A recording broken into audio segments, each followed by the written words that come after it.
దేవునితో నడవటం అంటే ఏంటంటే, నెంబర్ 1, ప్రతిరోజు నీ యొక్క నిత్య జీవితంలో, నీ జీవితంలో దేవునితో సంబంధం కలిగి ఉండాలి. అదే దేవునితో నడవటం. ఎలా కలిగి ఉంటాం దేవునితో సంబంధం? ప్రార్థన చేయటం ద్వారా దేవునితో సంబంధం మనకు అది ఎక్కువగా డెవలప్ అవుతుంది. ఒక వ్యక్తి దేవునితో సంబంధం ఎలా మొదటగా ప్రారంభించబడుతుందంటే, ఒక వ్యక్తి యేసు ప్రభు దేవుడని నోటితో ఒప్పుకొని హృదయంతో విశ్వసించి మారు మనసు పొంది పశ్చాత్తాపం చెంది పాత జీవితాన్ని విడిచిపెట్టి ఇదిగో నీటి బాప్తిసం పొంది ఆ వ్యక్తి నూతనంగా జన్మించి సంఘంలో చేర్చబడినప్పుడు ఆ వ్యక్తికి దేవునితో సంబంధం ఏర్పడుతుంది. ఆ సంబంధం ఏమవ్వాలంటే కంటిన్యూ అవ్వాలి. భార్య భర్తలు పెళ్లి చేసుకున్న తర్వాత ఇలా అయిపోయిందిగా, నువ్వు నీ జాగాలు నువ్వు, నా జాగాలు నీ పోతుంది, ఎవరి జాగాలో వాళ్ళంటే కుదురుతుందా? అది సంబంధం కొనసాగించినట్లా కాదు. ఇద్దరు కలిసి ఉండాలి, ఇద్దరు కలిసి మాట్లాడుకోవాలి, ఇద్దరు కలిసి నిర్ణయాలు తీసుకోవాలి. ఒకరి పట్ల ఒకరు ప్రేమ కలిగి, ఒకరి పట్ల ఒకరు ఆప్యాయత కలిగి, బాధ్యత కలిగి, ఒకరి బాధలు ఒకరు పంచుకుంటూ, ఒకరి కష్ట సుఖాలు ఒకరు తెలుసుకుంటూ ఐక్యత కలిగి జీవించినప్పుడే దాన్ని సంబంధం అంటారు. అలాగనే ఒక వ్యక్తి దేవునితో నడవటం అంటే ప్రతిరోజు దేవునితో సంబంధం కలిగి ఉండటం. నువ్వు బాప్తిసం పొందినప్పుడు దేవునితో సంబంధం ఏర్పడింది. ఆ సంబంధాన్ని నువ్వు డెవలప్ చేసుకోవాలి, ఆ సంబంధాన్ని నువ్వు కొనసాగించాలి. ఆ సంబంధం ఆగిపోకూడదు. కొంతమంది ఆదివారం మాత్రమే సంబంధం పెట్టుకుంటారు, ఆదివారం మాత్రమే. మిగతా రోజులు ఇంటి దగ్గర ప్రార్థన చేసుకోరు, వాక్యం చదవరు, అంటే దేవుని గురించి ఆలోచించరు, దేవుని ధ్యాస కలిగి ముందుకు నడవరు.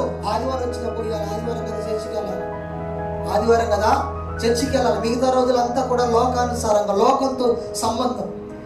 లోక సంబంధమైనటువంటి విషయాలతో సంబంధం, లోక సంబంధమైన శరీర కార్యాలతో సంబంధం. ప్రేమైన దేవుని బిడ్డలారా, దేవునితో నడవటం అంటే ఏంటో తెలుసా? ప్రతిరోజు దేవునితో సంబంధం కలిగి ఉండటం. నడుచుటనే పదము సహవాసానికి సంబంధించింది. విధేయత వలన కలిగే దేవుని అనుగ్రహం అని వ్యక్తమైన బైబిల్ పదం. అది నడవటం అంటే సహవాసానికి సంబంధించింది, విధేయతకు సంబంధించింది. ఇప్పుడు నీ సహవాసం ఎవరితో ఉండాలి? దేవునితో ఉండాలి. ప్రతిరోజు నువ్వు సంబంధం కలిగి ఉండాలి. ఎలా? నువ్వు ప్రార్థన చేస్తుంటే ప్రతిరోజు దేవునితో సంబంధం కలిగి ఉండాలి. ప్రతిరోజు వాక్యం చదువుతుంటే దేవునితో సంబంధం కలిగినట్టు, ప్రతిరోజు దేవుని గురించి నీ యొక్క హృదయంలో స్తుతిస్తూ ఉన్నప్పుడు దేవునితో సంబంధం కలిగి ఉన్నట్లు. అవేమి లేకుండా ఏదో ఆపద వచ్చినప్పుడు, ఏదో అపాయం వచ్చినప్పుడు అయ్యో దేవుడా, అయ్యో స్వామి నన్ను కాపాడయ్యా అనుకుంటా వచ్చేది సంబంధం అనరు. దాన్ని హాస్పిటల్కి ఎప్పుడు వెళ్తామండి? ఆపద వచ్చినప్పుడు వెళ్తాం, జ్వరం వచ్చినప్పుడు వెళ్తాం. డాక్టర్ గారితో మనకి ఎప్పుడు పని ఉంటుంది? ఏదైనా శరీరంలో ఒక బలహీనత, ఒక రోగం వచ్చినప్పుడు మాత్రమే డాక్టర్తో సంబంధం డాక్టర్ కలుస్తాం. కానీ ఈయన పరమ డాక్టరు, ఈ లోకంలో ఉన్న డాక్టర్ల కంటే కూడా పరమ వైద్యుడైన ఈ డాక్టరు ప్రతి నిత్యము నీలో ఉన్న పాపపు వ్యాధిని తొలగించేవాడు. ఈ డాక్టర్తో నీకు సంబంధం ఉండాలి. ఎవరి డాక్టరు? యేసయ్య. యేసయ్య మన డాక్టరు, ఆత్మీయ డాక్టర్ అయినా, శారీరకంగా కూడా నీ రోగాన్ని కూడా స్వస్థపరచగలిగిన డాక్టర్, వైద్యుడైనా.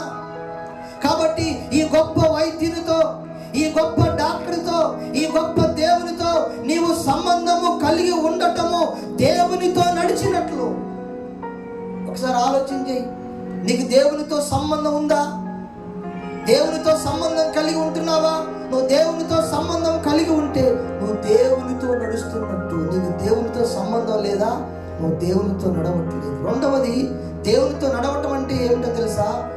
నీ జీవితంలో ప్రతి అంశములో దేవుణ్ణి గౌరవించటం.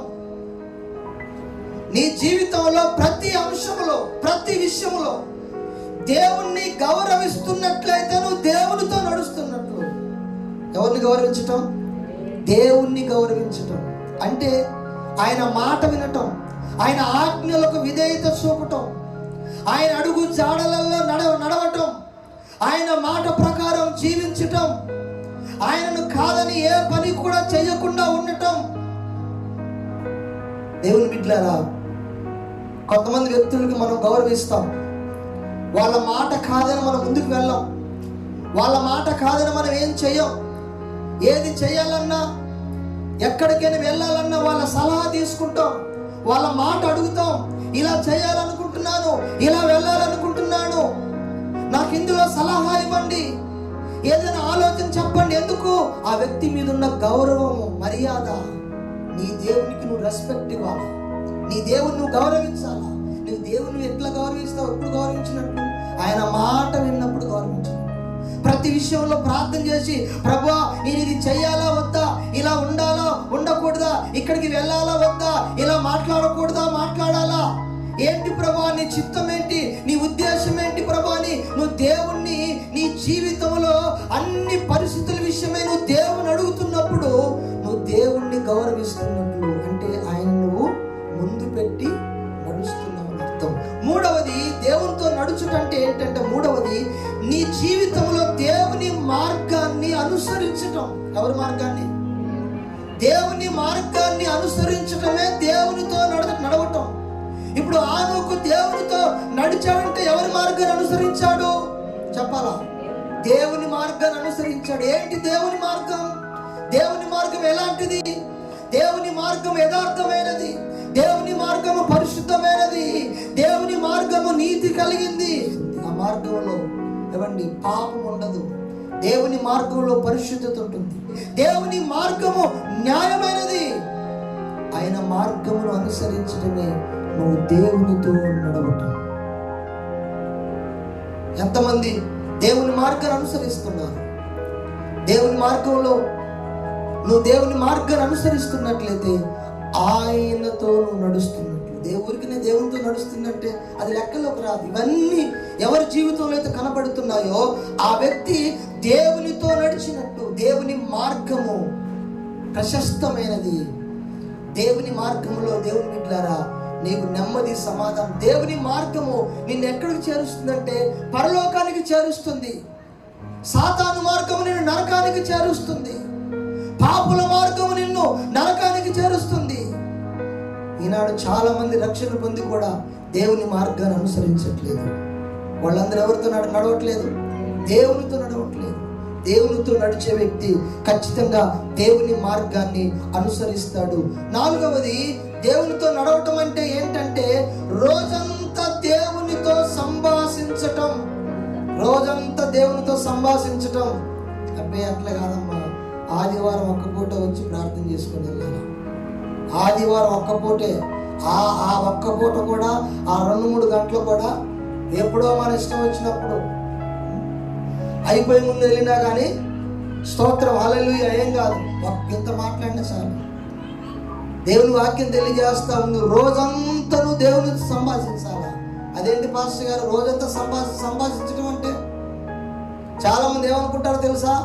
ప్రార్థనలు కానీ ఒక ప్రత్యేకమైన సమయం అనుకుంటారు. మంచిదే, నీకు సమయం దొరికితే ప్రత్యేకంగా ఒక సమయం పెట్టుకొని ప్రార్థన చేయటం మంచిదే. అది ఎప్పుడు? నీకే పని లేనప్పుడు, నీకు తీరుకున్నప్పుడు ఒక ప్రత్యేకమైన సమయం పెట్టుకొని ప్రార్థన చేయొచ్చు. కానీ రోజంతా 24 గంటలు దేవునితో ఎలా సంభాషిస్తావు? ఎప్పుడు కూడా నీ ఆత్మ దేవునితో కనెక్ట్ అయి ఉండాలి.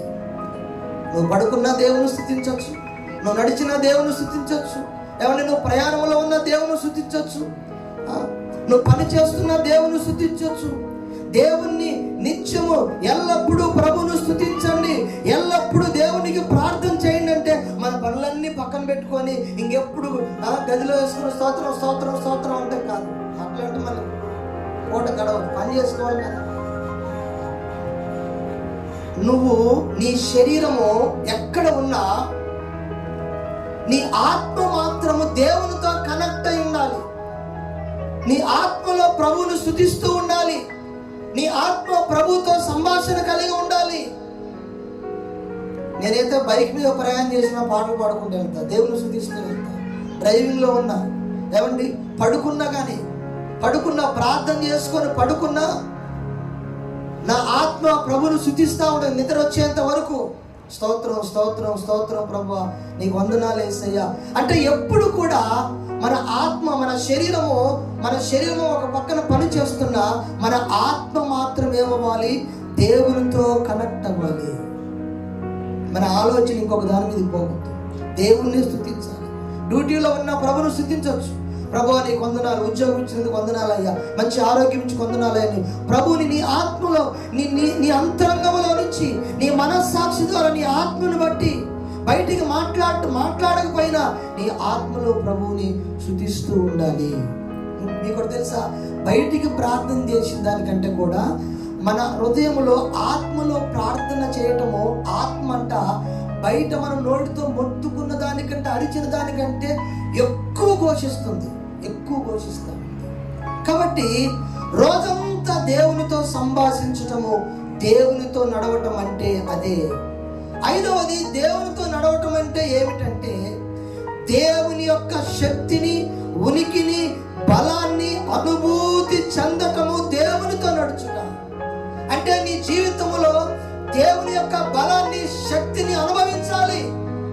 ఏ వ్యక్తి అయితే దేవుని యొక్క శక్తిని, బలాన్ని, ఆయన యొక్క ఉనికిని మనసు పూర్తిగా అనుభవించి ఆయన శక్తిని ఎవరైతే రుచి చూస్తారో ఆ వ్యక్తి దేవునితో నడిచినట్టు. అటువంటి అనుభవాలు ఉన్నాయా? దేవుని శక్తిని అనుభవించిన దాఖలు ఉన్నాయా? దేవుని యొక్క బలాన్ని అనుభవించి రుచి చూసినటువంటి పరిస్థితులు ఉన్నాయా? ఒకసారి ఆలోచించి.